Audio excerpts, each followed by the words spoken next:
দফায় দফায় বৈঠকেও মেলেনি সমাধান। কর্মচারীদের কর্মবিরতিতে সারা দেশে ট্রেন চলাচল বন্ধে চরম দুর্ভোগ। যাত্রীদের জিম্মি না করে কাজে ফেরার আহ্বান রেল উপদেষ্টার। জনগণের বিপক্ষে গেলে পরিণতি হবে 5 আগস্টের মতো, বললেন তারেক রহমান। ক্ষমতায় গেলে হাসিনা বিরোধী সব দলকে নিয়ে ঐক্যের সরকার গঠনের ঘোষণা। হামলাকারীদের আটকে ফের আলটিমেটাম 7 কলেজ শিক্ষার্থীদের। 15 দিনে বিশ্ববিদ্যালয়ের রূপরেখা সহ 5 দাবি। জাতীয়করণের আশ্বাসে রাস্তা ছাড়লেন ইবতেদায়ী শিক্ষকরা। 800 কোটি টাকা আত্মসাতের অভিযোগে এস আলমের ছেলে সহ 54 জনের নামে দুদকের মামলা। স্বয়ংক্রিয় ট্রাফিক ব্যবস্থাপনার নামে বিপুল টাকা নয়, 6 জড়িতদের খোঁজে অভিযান। এবং রমজানে চাল, ডাল, চিনি সহ নিত্যপণ্যের সরবরাহ নিশ্চিতে কাজ করছে সরকার। ঢাকা চট্টগ্রামে ট্রাক সেলে টিসিবির পণ্য বিক্রিতে ক্রয় সংক্রান্ত উপদেষ্টা কমিটির অনুমোদন।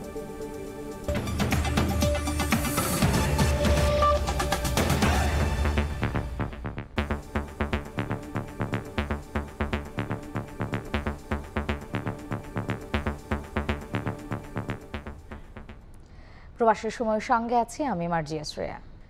একাধিক বৈঠকের পরও কাটেনি রেলের অচল অবস্থা।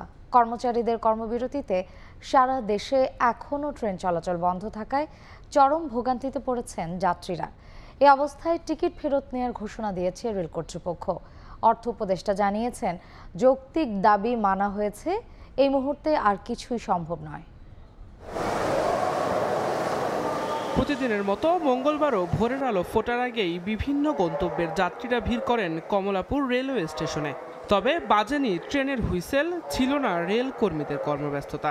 সময় গড়ানোর সঙ্গে সঙ্গে ভিড় বাড়ে মানুষের, দীর্ঘ হয় অপেক্ষার প্রহর। প্ল্যাটফর্ম ভরা যাত্রী, ট্রেনও প্রস্তুত, তবে আসেনি রানিং স্টাফরা। ভোর 4টার দিকে আসছি, ট্রেন চলার কোনো খবর নাই, এখানে কোনো আপডেটও কেউ দিচ্ছে না। দুর্ভোগটা তো আমাদের উপর পড়ে। এই যে বাচ্চা কান্না করতেছে, কতক্ষণ বসে থাকবো, চলে যেতে হবে। যে কোনো সরকার আসুক না কেন, ট্রেনের এই ভোগান্তিটা মনে বাবা আর যাবে না।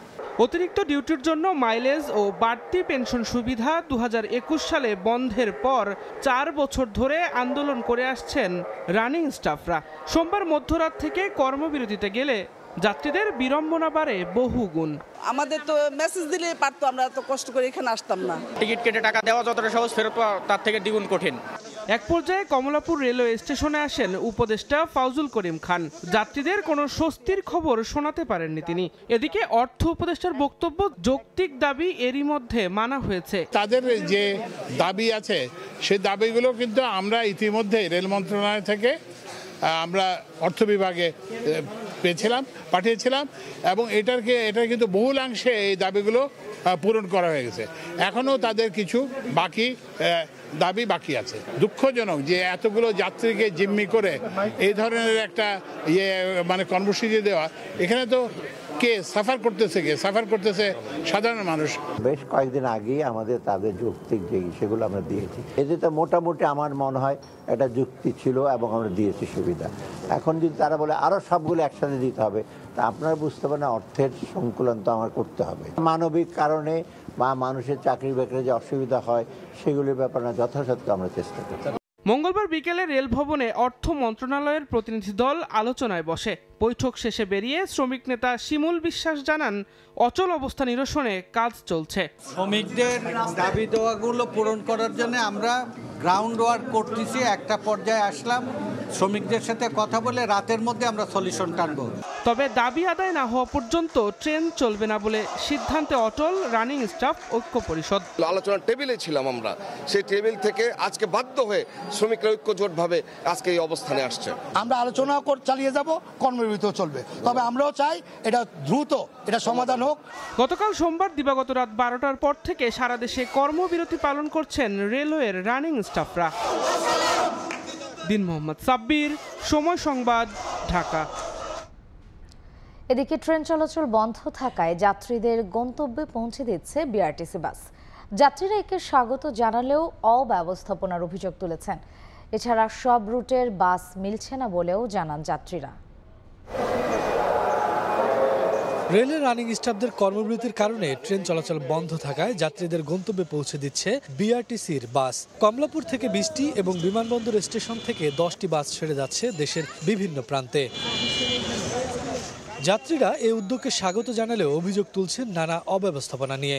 ট্রেন ছিল তো আসলাম, এখন ওইখান থেকে তো কোনো সদুত্তর দিচ্ছে না, বিআরটিসি কর্তৃপক্ষ কোনো সদুত্তর দিতে পারতেছে না। রিফান্ড করার জন্য অনলাইনে যখন আমি রিফান্ড করতে গেলাম, সকালে আমি ট্রাই করছি, সকালে আমাকে 180 টাকার টিকিট 40 টাকা ফেরত দিচ্ছে। অতি দ্রুত এই সমস্যার সমাধান করে আমাদের ট্রেন পুনরায় চালু করা হোক।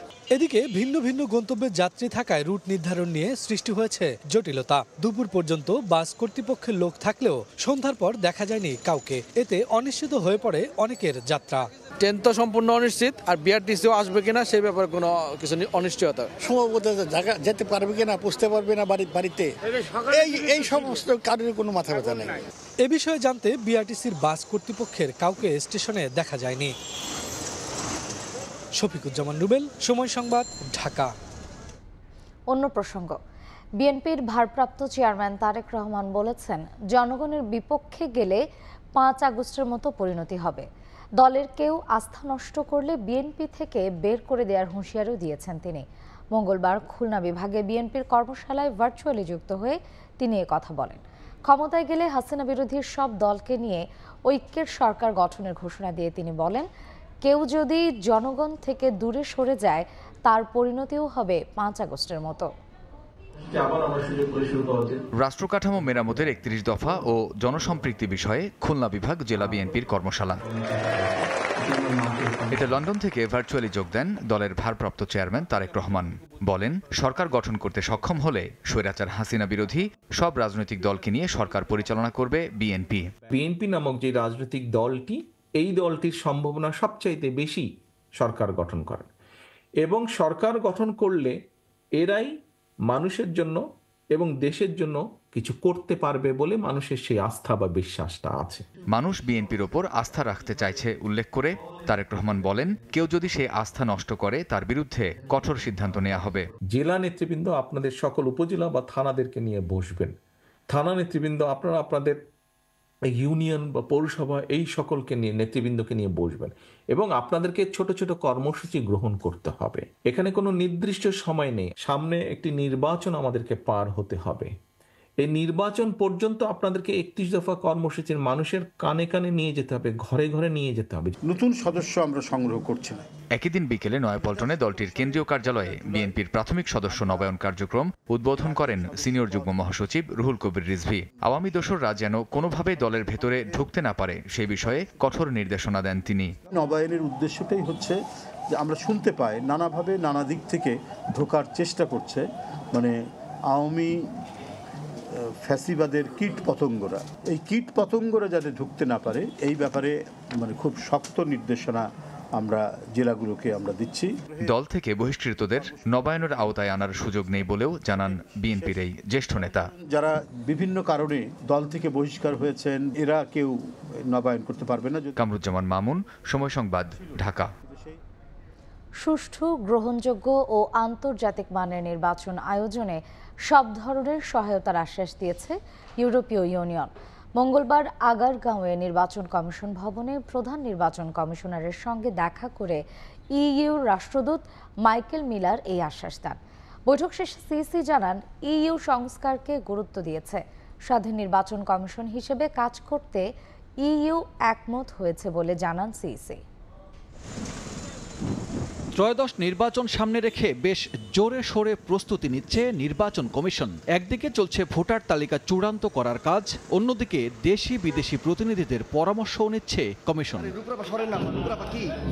মঙ্গলবার সকালে ইউরোপীয় ইউনিয়নের রাষ্ট্রদূত দেখা করেন প্রধান নির্বাচন কমিশনারের সঙ্গে। আলোচনা হয়েছে নির্বাচন প্রস্তুতির অগ্রগতি নিয়ে। সর্বশক্তি নিয়োগ করেছি to ensure free fair and credible election. Free fair credible election সেটা অ্যাচিভ করার জন্য, ডেলিভার করার জন্য আমরা সার্বিক প্রস্তুতি নিয়ে আগাচ্ছি, এই কথাটা ওনাদেরকে জানিয়েছি। ইইউ সংস্কারকে গুরুত্ব দিচ্ছে জানিয়ে সিইসি বলেন, জোটটি মনে করে নির্বাচন যাত্রায় সংস্কারের সময় কম হচ্ছে। ওনারা রিফর্মের প্রতি একটু গুরুত্ব দিচ্ছেন, যে রিফর্মের জন্য টাইমটা খুব শর্ট হয়ে যাচ্ছে, এটা মনে করছেন ওনারা। They are emphasizing the reform process to go on. ইসির স্বাধীনতা কম্প্রোমাইজড হোক এটা আমরা চাই না, এই কথাটা ওনাদেরকে আমরা জানিয়েছি। তারা অ্যাপ্রিসিয়েট করছে, বলে যে আমরা বিশ্বাস করি the EC should be independent. EU রাষ্ট্রদূত মাইকেল মিলার জানান, পরবর্তী জাতীয় নির্বাচন আন্তর্জাতিক মানের করতে বাংলাদেশকে সহযোগিতা করবে ইউরোপীয় union. For the reform ambitions of the interim government, for the holding of elections in a transparent manner in line with international standards, and also to ask the Chief Election Commissioner what the European Union can do to support him. পরে ঢাকাস্থ ইউরোপীয় union দূতাবাসে সফরকারী গণতন্ত্র বিশেষজ্ঞ বেটি বাকেন ও Michael লিডাউর সিইসির সঙ্গে সৌজন্য সাক্ষাৎ করেন। সানবীর রূপল, সময় সংবাদ, ঢাকা। বাংলাদেশের বন্দর উন্নয়ন, লজিস্টিক্স ব্যবস্থাপনা এবং নবায়নযোগ্য জ্বালানি খাতে বিনিয়োগ করবে সংযুক্ত আরব আমিরাতের দুটি প্রতিষ্ঠান। রাষ্ট্রীয় অতিথি ভবন যমুনায় প্রধান উপদেষ্টা ডক্টর মোহাম্মদ ইউনূসের সঙ্গে সাক্ষাৎকালে প্রতিষ্ঠান দুটির প্রতিনিধি দল এর প্রস্তাবনা তুলে ধরে। চট্টগ্রাম বন্দরের প্রস্তাবিত যে টার্মিনাল যৌথ উদ্যোগে নির্মাণ, পরিচালনা এবং রক্ষণাবেক্ষণে আগ্রহ প্রকাশ করেছে আবুধাবি পোর্টস গ্রুপ।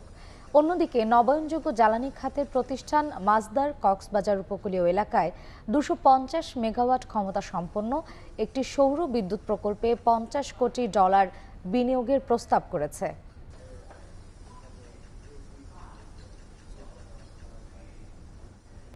ইসলামী ব্যাংক থেকে 800 কোটি টাকা আত্মসাতের অভিযোগে এস আলম গ্রুপের ছেলেসহ 52 জনের বিরুদ্ধে মামলা করেছে দুদক। আর 200 কোটি টাকার সন্দেহজনক লেনদেনের ঘটনায় দুদকের জালে ভোলা 3 আসনের সাবেক এমপি নুরুন্নবী চৌধুরী শাওন। মঙ্গলবার ঢাকার সক্রিয় ট্রাফিক ব্যবস্থার নামে 38 কোটি টাকা ক্ষতি সাধনের সাথে জড়িতদের খুঁজতে অভিযান চালিয়েছে দুদক। ঢাকা শহরের ট্রাফিক ব্যবস্থাপনা কেন্দ্রীয় কন্ট্রোল রুম, যেখান থেকে স্বয়ংক্রিয়ভাবে ট্রাফিক ব্যবস্থা নিয়ন্ত্রণ হওয়ার কথা ছিল, অথচ এখন আনসারদের মেস হিসাবে ব্যবহার করছে দক্ষিণ সিটি কর্পোরেশন। দুদকের অভিযানে মিলেছে এমন তথ্য। আপনি প্রশাসনের কাছে জিজ্ঞেস করেন, অবশ্যই জানবে, প্রশাসন জানবে না কেন? সংস্থাটি বলছে 2010-11 অর্থ বছরে বিশ্বব্যাংকের সহায়তায় নির্মল বায়ু ও টেকসই পরিবেশের কেইস প্রকল্পের কাজ শুরু হয়। এ প্রকল্পের অধীনে 38 কোটি টাকা খরচ করে ঢাকার প্রতিটি মোড়ে স্বয়ংক্রিয় স্মার্ট ট্রাফিক সিগন্যাল বসানো হয়। কেন্দ্রীয় নিয়ন্ত্রণ কক্ষ থেকে মনিটরিং এর কথা থাকলেও ট্রাফিক সিগন্যালগুলো অকেজো, যার অব্যবস্থাপনার পিছনে হোতাদের খুঁজে বের করতে চায় দুদক। এখানে কোনো ট্রাফিক সিগন্যাল কন্ট্রোল রুম নাই, এখানে আসলে থাকে আনসার সদস্যরা। বাকি যে অভিযোগগুলো আছে এগুলো নথিপত্র আমরা এখনো পাই নাই, পাওয়ার সাপেক্ষে আমরা দেখে তারপর কথা বলতে। এইখানে যে সিগন্যালটা ওনারা ইনস্টল করছিলেন সেই সিস্টেমটা টাইম বেসড মনিটরিং অথবা মেইনটেনেন্স হয়নি। মেইনটেনেন্স না হওয়ার কারণে জিনিসটা হয়তোবা কাজ করে নেই। এদিন ইসলামী ব্যাংকের চট্টগ্রামের খাতুনগঞ্জ শাখা থেকে 827 কোটি টাকা ঋণের নামে আত্মসাতের অভিযোগে এস আলম গ্রুপ সংশ্লিষ্ট প্রতিষ্ঠানের বিরুদ্ধে মামলা করেছে দুদক। আসামির তালিকায় এস আলমের ছেলে ও ইসলামী ব্যাংকের সাবেক চেয়ারম্যান আহসানুল আলম সহ 52 জন। পারস্পরিক যোগসাজশে ক্ষমতার অপব্যবহার, অপরাধমূলক বিশ্বাসভঙ্গ, অপরাধমূলক অসদাচরণ, প্রতারণা, জাল জালিয়াতির মাধ্যমে ইসলামী ব্যাংক বাংলাদেশ পিএলসি খাতুনগঞ্জ শাখা চট্টগ্রাম হতে 827 কোটি 42 লক্ষ টাকারও বেশি টাকা আত্মসাৎ সহ বিনিয়োগকৃত অর্থের মানি লন্ডারিং সংক্রান্ত অপরাধের প্রমাণিত হওয়ায় 52 জনের বিরুদ্ধে আরও একটি মামলা রুজু হয়েছে। ভোলা 3 আসনের সাবেক এমপি নুরুন্নবী চৌধুরী শাওনের বিরুদ্ধে 51 কোটি টাকার অবৈধ সম্পদ ও 208 কোটি টাকার সন্দেহজনক লেনদেনের অভিযোগে মামলা করেছে দুদক। তাসলিম তৌহিদ, সময় সংবাদ, ঢাকা। সালমান এফ রহমানের খামখেয়ালিতে দোহারবাসী প্রাকৃতিক গ্যাসের সংযোগ থেকে বঞ্চিত হয়েছেন বলে অভিযোগ করেছেন জাতীয় নাগরিক কমিটির মুখ্য সংগঠক সার্জিস আলম।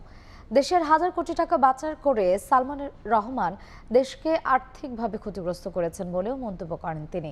মঙ্গলবার সন্ধ্যায় দোহারের জয়পাড়া বড় মাঠে শ্রমজীবী মানুষের মাঝে শীতবস্ত্র বিতরণ করেন সার্জিস। এ সময় স্থানীয় সাবেক জনপ্রতিনিধিদের সমালোচনা করে বলেন, সালমান এফ রহমানের কর্মীরা চাঁদাবাজি থেকে শুরু করে ভূমি দখল, ড্রেজিংয়ের টাকা লুট, নদী থেকে অবৈধভাবে বালু উত্তোলন সহ নানা ধরনের অন্যায় কর্মকাণ্ড করেছে। নতুন বাংলাদেশ গঠনের সবাইকে একসঙ্গে কাজ করার আহ্বানও জানান জাতীয় নাগরিক কমিটির মুখ্য সংগঠক।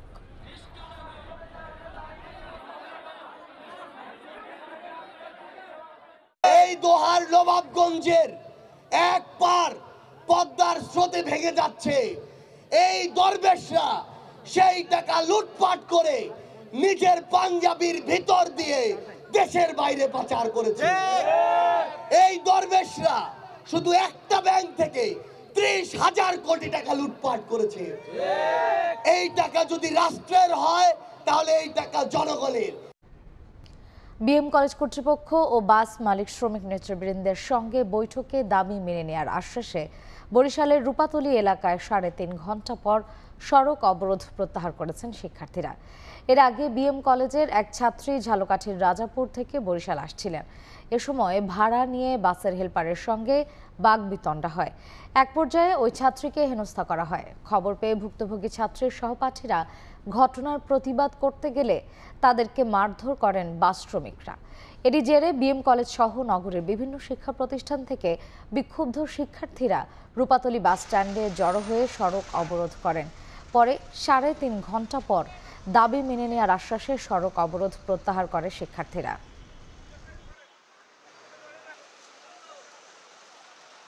ওকে যাতে বেজাতে মা বোন তুলিয়া তারপরে ওকে মোটামুটি হেনস্থা করছে। দাউনিয়া দাঁড়িয়ে গেছে আমাদের মারার জন্য। আমরা যখন এখানে আইছি বাচ্চারা ওদের সাথে কথা বলার জন্য ওরা আমাদের গায়ে হাত তুলছে। বিএম কলেজের অধ্যক্ষ মহোদয় ছিল এবং প্রশাসনের লোকজন ছিল এবং আমাদের শিক্ষার্থীদের আদ্যভর দাবি তারা মেনে নিচ্ছে। তাদের যে হাফ ভাড়ার দাবি ছিল সেটা যেন মেনে নেওয়া হয় এবং ওখানে যে শ্রমিক এবং মালিক পক্ষ ছিল তারা বিষয়টা মেনে নিয়েছেন।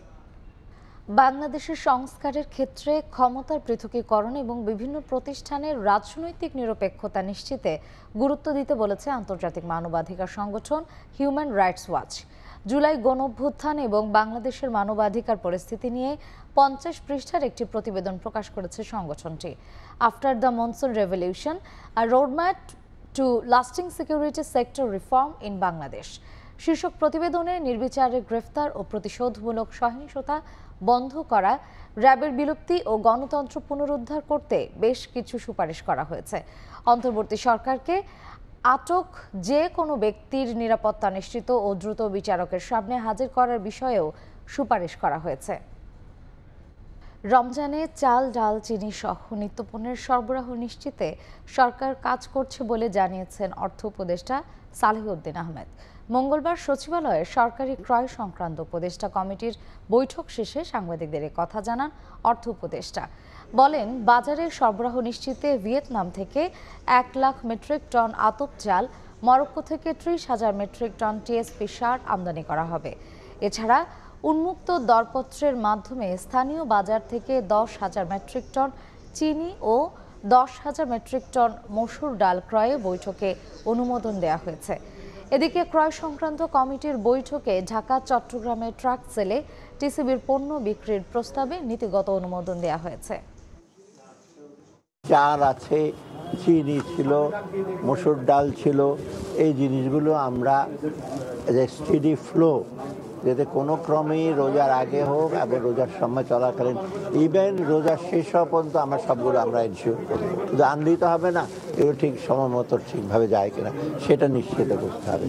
আর দ্বিতীয়ত সারের ব্যাপারে আমরা বড়টা সামনে আসবে, ইমিডিয়েটলি টিএসপি কতগুলো সারের এইগুলো আমরা কিছুটা অর্ডার দিয়েছি। মহারগাঁও বা তো এখন আমরা ডিসিশন নেইনি, এখনো কিছু আমরা তো এখনো ঘোষণা দিইনি, আমি তো এখনো সিদ্ধান্ত দিইনি। দুর্বল ব্যাংকগুলোর গ্রাহকদের হতাশ না হওয়ার অনুরোধ করেছেন বাংলাদেশ ব্যাংকের গভর্নর আহসান এইচ মনসুর। চলতি বছরই আমানতকারীরা তাদের টাকা কিংবা এর পরিবর্তে বন্ড বুঝে পাবেন বলে আশ্বাস দেন তিনি। মঙ্গলবার রাজধানীর সিডাপ মিলনায়তনে ক্ষুদ্র ঋণ নিয়ে কর্মশালায় গভর্নর আরও বলেন, সমবায় সমিতির নামে গ্রাহক হয়রানি ঠেকানোর উদ্যোগ নেওয়া হবে। অনিয়ম দুর্নীতির জেরে আলোচিত শিল্প গ্রুপ এসালমের নিয়ন্ত্রণে থাকা কয়েকটি ব্যাংক দুর্বল হয়ে গেছে। এসব ব্যাংকের গ্রাহকরা চাহিদা অনুযায়ী তাদের আমানত তুলতে পারছেন না। টাকা ছাপিয়ে দুর্বল ব্যাংকগুলোকে সাহায্য করছে বাংলাদেশ ব্যাংক। এমন বাস্তবতায় মঙ্গলবার রাজধানীর সিরডাপ মিলনায়তনে micro credit regulatory authority MRA আয়োজিত এক কর্মশালায় অংশ নিয়ে বেহাত হওয়া অর্থ উদ্ধার করে গ্রাহককে বুঝিয়ে দেওয়ার প্রতিশ্রুতি দেন কেন্দ্রীয় ব্যাংক গভর্নর। আপনাদেরকে উদ্ধার আমরা করব, কিন্তু একটু সময় দিতে হবে, কিন্তু এখনই পারা যাবে না। আমরা ধাপে ধাপে করব। ব্যাংক রেজলিউশন অ্যাক্টে আমরা যাচ্ছি, আমরা ব্যাংক কনসলিডেশন কিছু করতে হবে ইত্যাদি, অনেক কিছু করা যাবে, করা হবে ইন দ্য নেক্সট, এই বছরই হয়তো ইনশাল্লাহ আইদার টাকা পান বা বন্ড পান বা কিছু একটা পাবেন।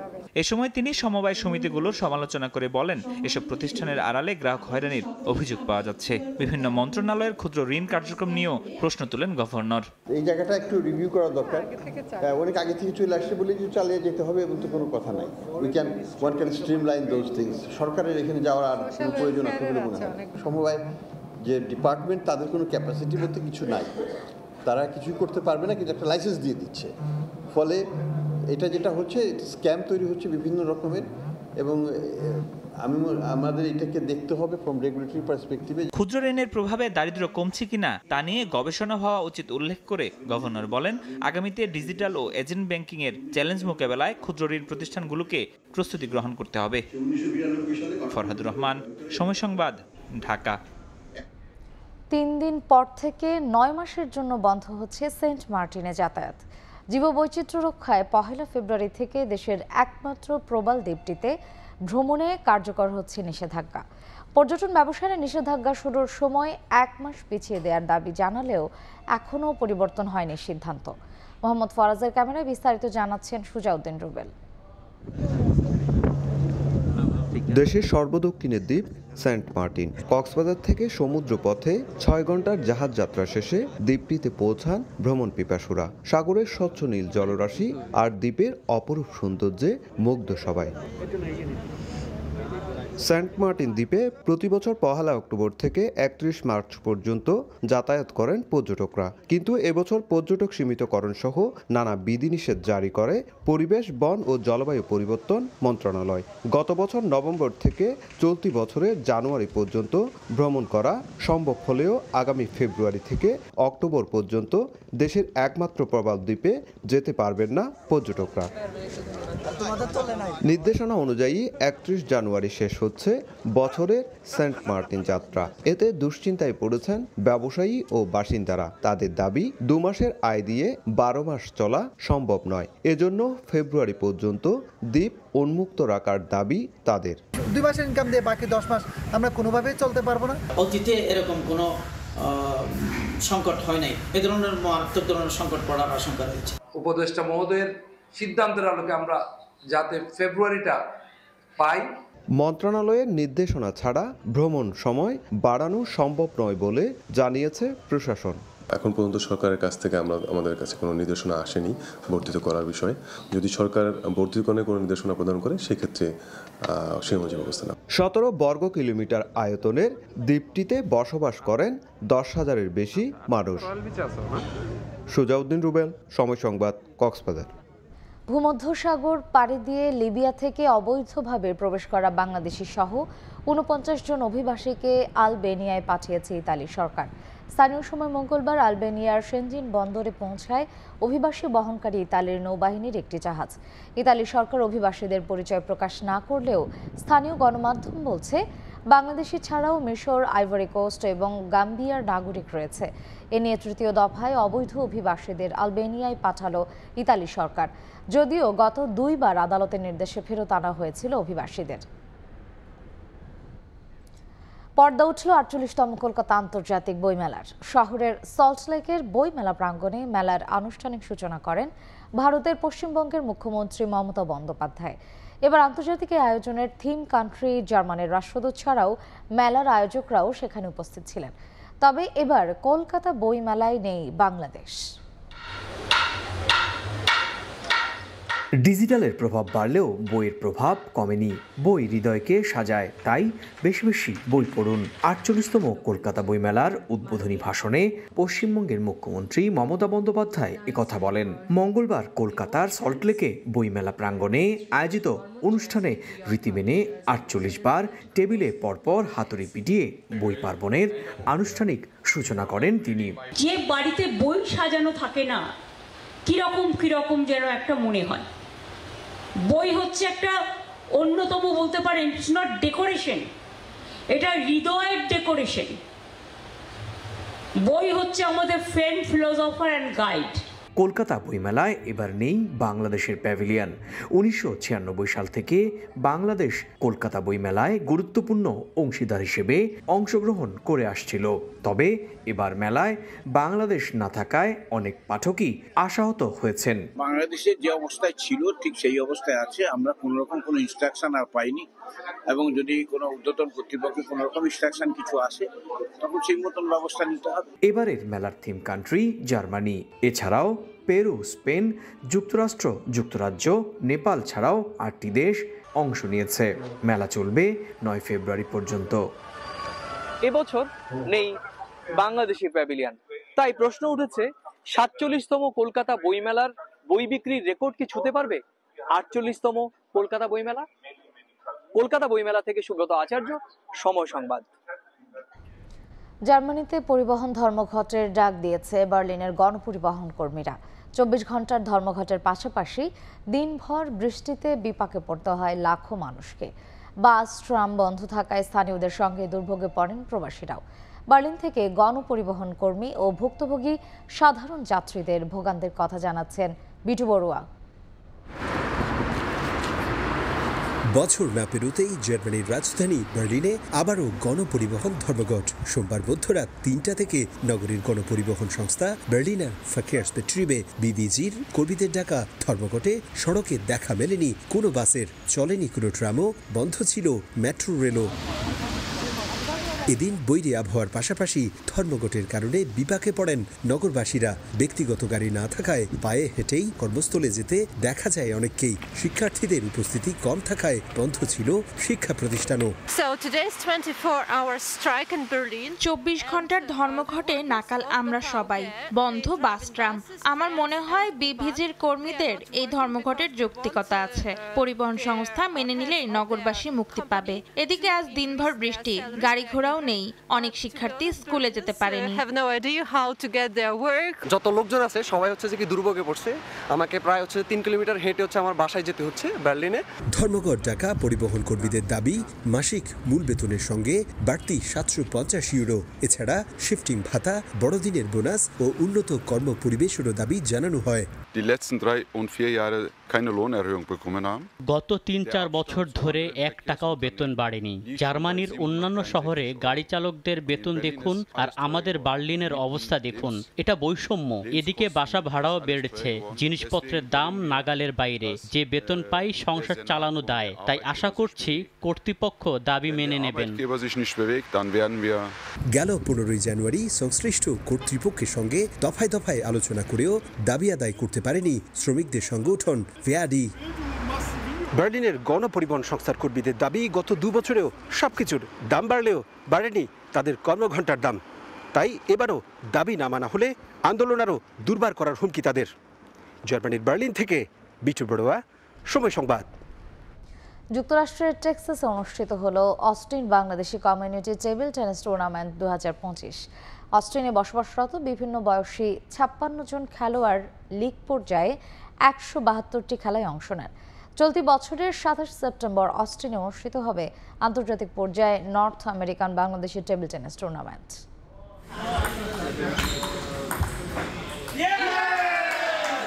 প্রতি বছরের মতো এবারও যুক্তরাষ্ট্রের টেক্সাস অঙ্গরাজ্যের রাজধানী অস্টিনে বসবাসরত বাংলাদেশিদের অংশগ্রহণে অনুষ্ঠিত হয়েছে Bangladeshi community table tennis tournament 2025। Bangladeshi association for table tennis in Austin BATT এর আয়োজনে টুর্নামেন্টের 5ম আসরে 56 জন বাংলাদেশি খেলোয়াড় এতে অংশ নেন। 4 গ্রুপে রাউন্ড রবিন লিগের 20 ম্যাচে লিগ পর্যায়ের মোট 172টি খেলা শেষে কোয়ার্টার, সেমিফাইনাল ও ফাইনাল অনুষ্ঠিত হয়। অস্টিন ইন্টারন্যাশনাল টেবিল টেনিস ক্লাবে অনুষ্ঠিত এই টুর্নামেন্টের খেলা উপভোগ করতে ভিড় করে বাংলাদেশি টেবিল টেনিস প্রেমীরা। টুর্নামেন্টের ফাইনালে বিগিনার্স গ্রুপের 15 বছর বয়সী জায়েদ ইসলাম চ্যাম্পিয়ন এবং রানার আপ হন ফয়সাল রশিদ। ইন্টারমিডিয়েট গ্রুপে সাজ্জাদুর রহমান সোহাগ চ্যাম্পিয়ন এবং আবু সোহেল রানার আপ হন। পরে বিজয়ীদের মধ্যে ট্রফি তুলে দেন অতিথিরা।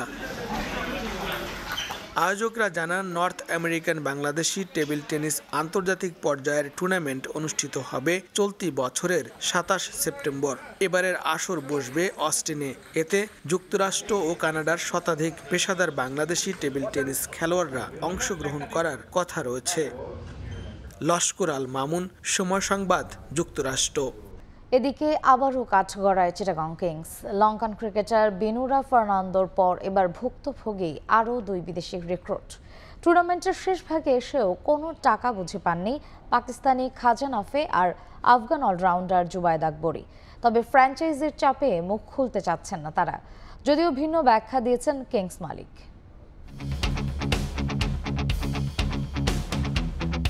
সোশ্যাল মিডিয়ায় বিপিএল এর নতুন নাম বকেয়া প্রিমিয়ার লিগ। দুর্বার রাজশাহীর একের পর এক কাণ্ড প্রত্যাশিতভাবেই যুক্তি দিচ্ছে এমন নামের। তবে ফারুক আহমেদের নতুন বিপিএলে রাজশাহীর সঙ্গে পারিশ্রমিক নিয়ে টালবাহানায় সমানে টেক্কা দিচ্ছে চিটাগং কিংস। এর আগে বিনুরা ফার্নান্দোকে নিয়ে সময় সংবাদে খবর প্রচারের পর জ্ঞান ফেরে দলটার। পারভেজ হোসেন ইমনের ইস্যুতেও সমালোচিত হয়েছে অনেক। এবার সামনে এলো নতুন 2 নাম। টুর্নামেন্টের শেষ ভাগে এসেও 1 টাকাও বুঝে পাননি পাকিস্তানের খাজা নাফে আর আফগান অলরাউন্ডার জুবায়েদ আকবরী। যদিও বকেয়া নিয়ে সরাসরি কথা বলতে ভয় পাচ্ছেন ক্রিকেটাররা, আছে ফ্র্যাঞ্চাইজি মালিকের চাপও। মুখ খুললে কোনো টাকাই পাবেন না এই শঙ্কায় বাংলাদেশে দিন কাটছে তাদের।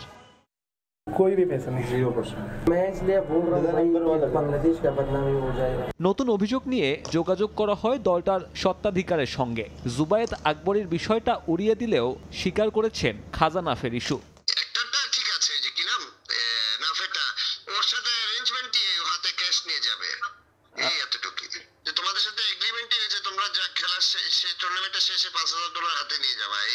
আমি তাদেরকে কিভাবে রাখি আপনি কল্পনা করতে পারবেন না, মানে এত ভালো ইজ্জত দিয়ে রাখি। পিস অফ মাইন্ডের একটা ব্যাপার ছিল ওখানে। আমি একটু ডিসস্যাটিসফাইড ছিলাম কিছু কমেন্টসে, কিছু অ্যাকশনসে, দ্যাটস অল। বিপিএল এর বাইলস অনুযায়ী টুর্নামেন্টের মাঝভাগে এসে চুক্তির অন্তত অর্ধেক টাকা ক্রিকেটারকে বুঝিয়ে দিতে হবে। খাজা নাফের সঙ্গে কিংসের চুক্তিটা ড্রাফটের বাইরে হওয়ায় অবশ্য এমন নিয়ম মানার বাধ্যবাধকতা নেই। তবে বিপিএল এর যে পরিস্থিতি তাতে এসব বিদেশিদের মাঝে পাওনা টাকা পাওয়ার ব্যাপারে শঙ্কা বাড়ছে প্রতিদিন। সাব্বির মিথুন, সময় সংবাদ, ঢাকা। একদিনের বিরতি দিয়ে আবারও মাঠে গড়াচ্ছে বিপিএল। কোয়ালিফায়ার্স নিশ্চিত হওয়া রংপুর রাইডার্স মুখোমুখি হবে চিটাগং কিংসের। টেবিলের লড়াইয়ে শীর্ষ 4-এ যাওয়ার দারুণ সম্ভাবনা আছে চিটাগংয়ের। অন্যদিকে কোয়ালিফায়ার্স সামনে রেখে টি-20 ক্রিকেটের বড় কয়েকজন ক্রিকেটারের সঙ্গে আলোচনা চলছে রংপুর রাইডার্সের। তবে চূড়ান্ত না হওয়ায় এখনই নাম জানাননি Rangpur Riders coach Mickey Arthur. ম্যাচটি মাঠে গড়াবে দুপুর 1:30টায়। টানা 8 জয়ে উঠছিল রংপুর রাইডার্স। সেই ছন্দে ছেদ পড়েছে। জিএসএল চ্যাম্পিয়নরা হেরেছে টানা 2 ম্যাচ, তারপরও শীর্ষস্থান ধরে রেখে নিশ্চিত করেছে কোয়ালিফায়ার্স। একাধিক ফ্র্যাঞ্চাইজি নেতিবাচক কারণে আলোচনায় আসলেও ব্যতিক্রম রংপুর। দল পরিচালনায় প্রশংসা কুড়িয়েছে সবার। অন্যদিকে চিটাগং কিংস সমালোচিত হয়েছে ক্রিকেটারদের পারিশ্রমিক ইস্যুতে। এসব পেছনে ফেলে শীর্ষ 4-এ জায়গা ধরে রাখতে মরিয়া তারা। সবশেষ ম্যাচে ঢাকা ক্যাপিটালসের কাছে হেরেছে 8 উইকেটে। বন্দর নগরীর দলটার ব্যাটিংয়ের মূল শক্তি উসমান খান ফিরে গেছেন দেশে। তার না থাকা কিছুটা হলেও ভোগাবে চিটাগং কিংসকে। দলটার ইংলিশ রিক্রুইট গ্রাহাম ক্লার্ক আছেন দুর্দান্ত ছন্দে। সিলেট পর্বে পেয়েছেন সেঞ্চুরির দেখা। তবে দেশি বিদেশি বেশ কয়েকজন ক্রিকেটারের পারিশ্রমিক ইস্যুতে কিছুটা টালমাটাল বন্দরনগরীর দলটি। এছাড়া দুর্বার রাজশাহী শেষ ম্যাচে সিলেটকে হারিয়ে চিটাগংয়ের জন্য কঠিন করে তুলেছে কোয়ালিফায়ার্সের সমীকরণ।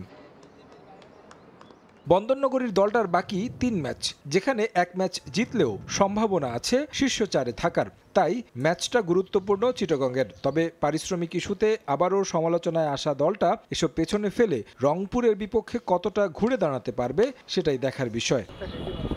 অন্যদিকে মোমেন্টাম হারানো রাইডার্স আছে জয়ের খুঁজে। নিয়মিত পারফর্মার খুশদিল শাহ ফিরেছেন দেশে। কোয়ালিফায়ার্সের জন্য নতুন করে বড় তারকা দলে নিতে চায় রংপুর, যেখানে ফ্র্যাঞ্চাইজিটির চোখ অলরাউন্ডারের দিকে। আলোচনায় আছেন ডেভিড ওয়ার্নার, আন্দ্রে রাসেলরা। আমরা বড় কিছু সাইন করার চেষ্টা করছি। সবকিছু চূড়ান্ত হলে এই ব্যাপারে খোলসা করব। এখানে অনেক বড় নাম আছে, এর বেশি কিছু এখানে বলতে চাই না। শেষ ম্যাচে সাইফুদ্দিন দারুণ পারফরমেন্স করেছে, তাকে অলরাউন্ডার হিসেবে দেখতে চাই। তার পারফরমেন্স আমাদের এই সময়টায় খুব বেশি কাজে দেবে। 10 ম্যাচে 8 জয়ে 16 পয়েন্ট নিয়ে পয়েন্ট টেবিলের শীর্ষে অবস্থান রংপুর রাইডার্সের। তারেক হাসান শিমুল, সময় সংবাদ, ঢাকা। এ পর্যায়ে শীর্ষ সংবাদগুলো জানিয়ে দিচ্ছি আরেকবার। দফায় দফায় বৈঠকেও মেলেনি সমাধান। কর্মচারীদের কর্মবিরতিতে সারা দেশে ট্রেন চলাচল বন্ধে চরম দুর্ভোগ। যাত্রীদের জিম্মি না করে কাজে ফেরার আহ্বান রেল উপদেষ্টার। জনগণের বিপক্ষে গেলে পরিণতি হবে 5 আগস্টের মতো, বললেন তারেক রহমান। ক্ষমতায় গেলে হাসিনা বিরোধী সব দলকে নিয়ে ঐক্যের সরকার গঠনের ঘোষণা। এবং হামলাকারীদের আটকে ফের আলটিমেটাম 7 কলেজ শিক্ষার্থীদের। 15 দিনে বিশ্ববিদ্যালয়ের রূপরেখা সহ 5 দাবি। জাতীয়করণের আশ্বাসে রাস্তা ছাড়লেন ইবতেদায়ী শিক্ষকরা। এই ছিল প্রবাসী সময়। সঙ্গেই থাকুন সময়ের।